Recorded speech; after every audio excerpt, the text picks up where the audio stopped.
Why is there such a relationship between alcohol and sexual assault? It's a combination of a lot of things. First off, social norms. It's almost accepted that alcohol can help you get laid. I don't need a roofie. I would never roofie a girl, but I'll feed her drinks until we laugh at this.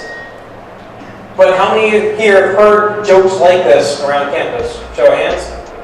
Yeah, it's almost one of the norms. Be careful, and for guys and girls, when there's not consent, it's sexual assault. When somebody's intoxicated, they cannot give consent.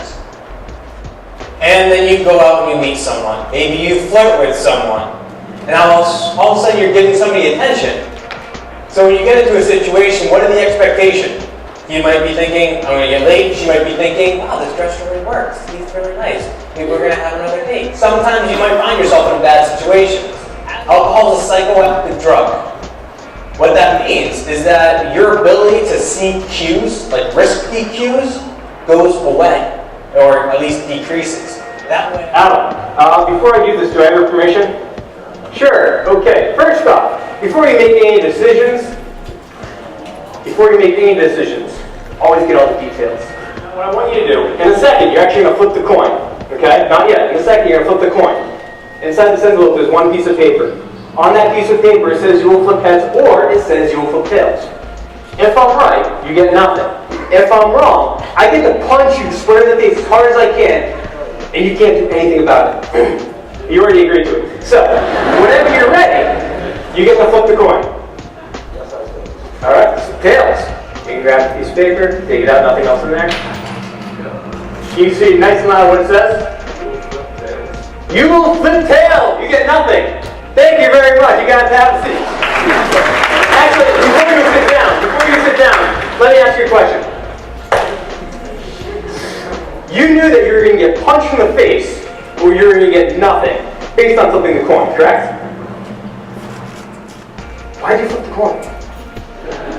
Why would you even take that type of risk? The whole idea is that if you ever find yourself in a bad situation, stop! Make a fuss. Get out. If you find yourself in a bad situation, get out. Yell, kick, scream, get out. Stay in packs and gave us a lot of helpful tips, like not like this strict normal don't drink and stuff, but helpful tips as to like how to stay safe if we're going to. Well, think about this. What if it was someone that you knew? Like imagine it was your sister. Like not person, right? That'd be weird. But imagine you're like in a room and she's in the room with another guy. You're not in the room, but alright, let me try. Imagine there's a room, you know your sister's in there, and there's another guy, and all you hear is like, stop, no, get off! And what would you do? You'd like, bust out of that door, and what? Now, if you feel like that, you're like, yeah, I would absolutely bust out of that door. Then rethink your decision, because you would be the guy that you want to punch in the face. Might put themselves in an awkward position. They might be fearful of their own safety. Sometimes they might not think it's their business. But in reality, what typically happens if you find yourself in an awkward situation? What you will do is you will look to your right, you will look to your left, and you will see what other people react.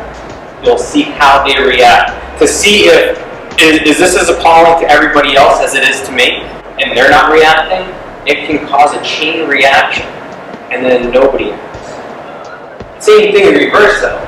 If one person stands up and says, hey, this isn't right, it can also cause that chain reaction. Delegating might be telling a friend.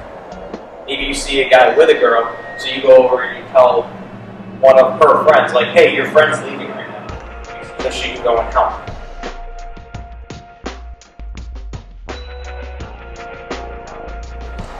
I'm going to count to 3, you're at the party, you're going to be hitting on the girl to your left. You're going to continue to hit on her. You're going to come up with all the pickup lines that you can possibly have. You're just going to show that you're completely disinterested in it. If you were a fruit, you'd be a pineapple. When your eyes are blue like the ocean, you go someone don't lost that seat. Can you drown? Go away. Why? What do you think? It's kind of a creep. It's kind of a creep. Who the heck are you?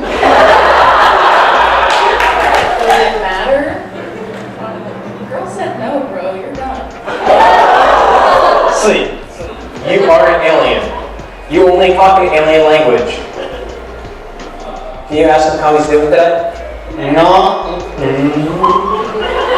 No. If someone talks like an alien, they can't give consent. Sleep. When I count to 3, you have no idea what your name is. What's your name? If somebody doesn't know their name, what's your name? Can't give consent. Sleep. I'm going to count to 3. You're going to open up your eyes. You've got to think the person to your left is a celebrity. What do you got there? I know, I think it's the one I like in that movie. Really. If they think you're a celebrity, I'm going to count to 3. They're an imposter. They're not the celebrity that you think they are. 1, 2, 3. No. Sleep. Not fall to your chair.